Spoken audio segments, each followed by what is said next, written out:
I hate to bring up a fly in the ointment, but 32 Maxes pulled. I mean, at what point you put in really big orders with Boeing? At what point do you just say, you know what, guys, I am a huge customer. You have to execute better.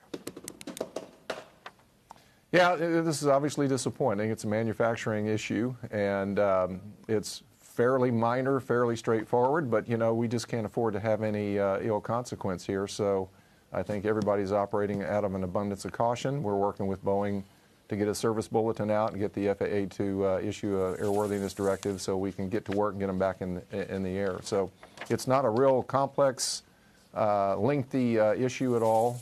And at least we're at the point right now where we still have surplus airplanes, so, you know, there's no customer impact.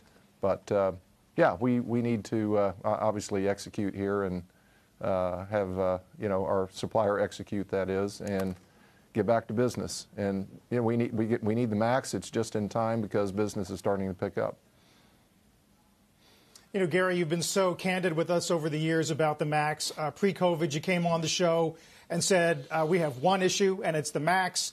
You came on the show a little bit later on and said the board would look at possible fleet diversification. What was the argument to look beyond Boeing as a supplier? Did you ever get close? Was it cost that really drove you away from that consideration? Well, I think it was a number of things, but obviously no company wants to be dependent upon a sole supplier, if you will, and at the same time, there are huge advantages and benefits by having one aircraft type. As the whole world knows by now, we're celebrating 50 years in 2 months, and we're famous for that. So, as long as the product is the best in the world, and you have the best relationship, I think that can work. So I think we did our job. You know, we looked at that very, very carefully, and worked primarily with our current supplier and reached the agreement that you all are aware of back in March, which we've got the best narrow body contract, I think, in the world with the MAX 8 and now with the MAX 7.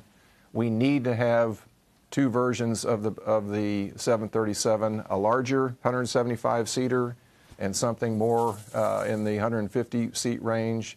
And now with that agreement, we have that solidified, and I think we're set. I think we're set for the next 10, 15, maybe even 20 years. Wow.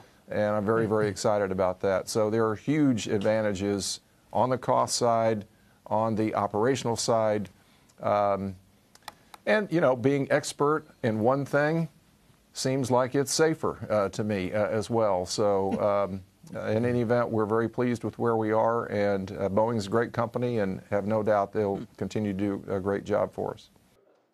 Shepard Smith here. Thanks for watching CNBC on YouTube.